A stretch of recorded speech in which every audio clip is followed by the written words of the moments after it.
Hello and welcome to my channel and a comic review for the Marvel superhero Daredevil. We're going to be talking about Daredevil issue 25, the first appearance of the supervillain Leapfrog. This is issue 418 in the Marvel Comics universe reading order. It was written by Stan Lee, penciled by Gene Colan, and lettered by Artie Smek, and inked by Frank Giacola.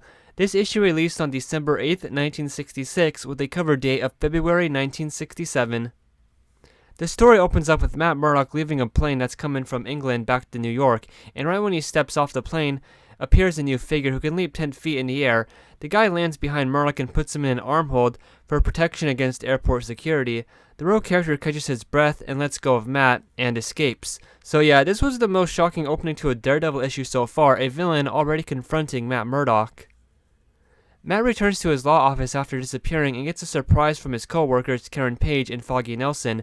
They're happy he's back, but confront him with a letter left by Spider-Man, yes, the superhero Spider-Man, saying that he knows that Matt Murdock is Daredevil. Matt's excuse for that is that he has a twin brother who is the horn-headed figure, Daredevil. Foggy, being his best friend for years, doesn't believe him in the slightest. Actually, about Daredevil returning, I wanted to talk a bit about that. Ever since issue 22, Matt Murdock has disappeared because in issue 22, Matt had Karen Page drive him to a wrestling match to pretend to be the superhero Daredevil to save hostages from the Tri-Man, or he was pretending to pretend to be the superhero Daredevil to save hostages. Matt makes up a story when he gets back about getting out of there safely after the real Daredevil turned up in issue 22. And he left a note saying that he'd take a few days off, when in actuality, he fought the supervillain Gladiator in issue 23, and in issue 24 teamed up with the guy called Kazar. That night, while Daredevil is trying out his improved billy club, what he uses to traverse the city with, he ends up hearing an alarm bell from a jewelry store. The man from earlier that day has returned and is in a new supervillain costume.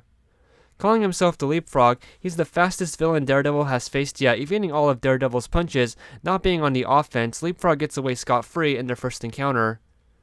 In the morning, Karen Page and Foggy Nelson walk into the office and see a figure looking like Matt Murdock, but wears flashy clothes, sunglasses, and acts the exact opposite way Matt usually does. It's Mike Murdock, who's really Matt in disguise. He talks the two up and turns the radio on. Hearing about Leapfrog, he leaves, convincing Karen and Foggy that Mike Murdock is real. Daredevil surprises the Leapfrog in the park, but the foe is too fast and slippery, so he jumps out of Daredevil's way and bonks him on the head.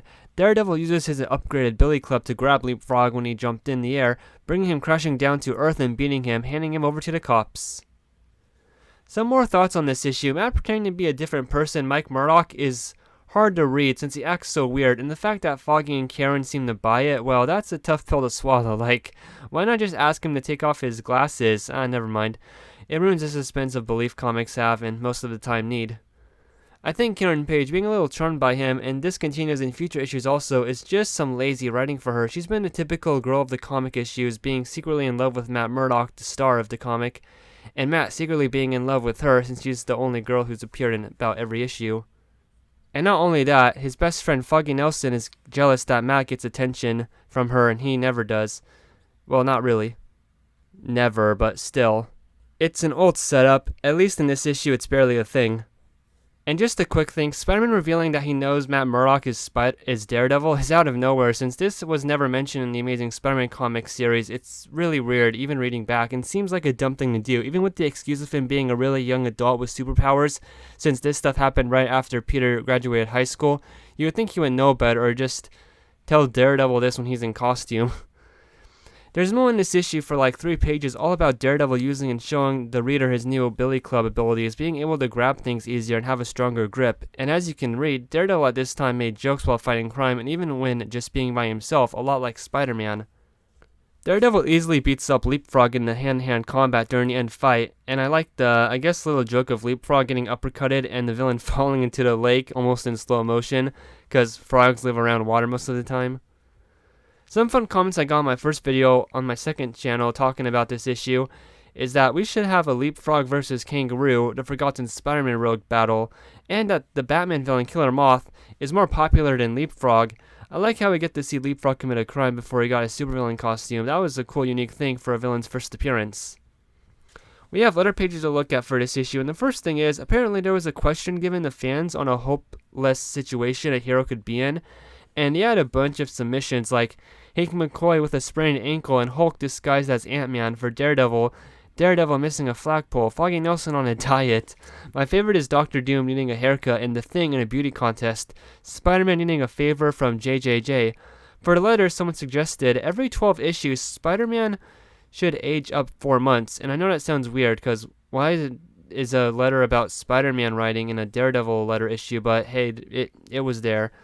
But anyway, for that idea of aging up Spider-Man, that was actually would be interesting for a semi-short series or a TV show.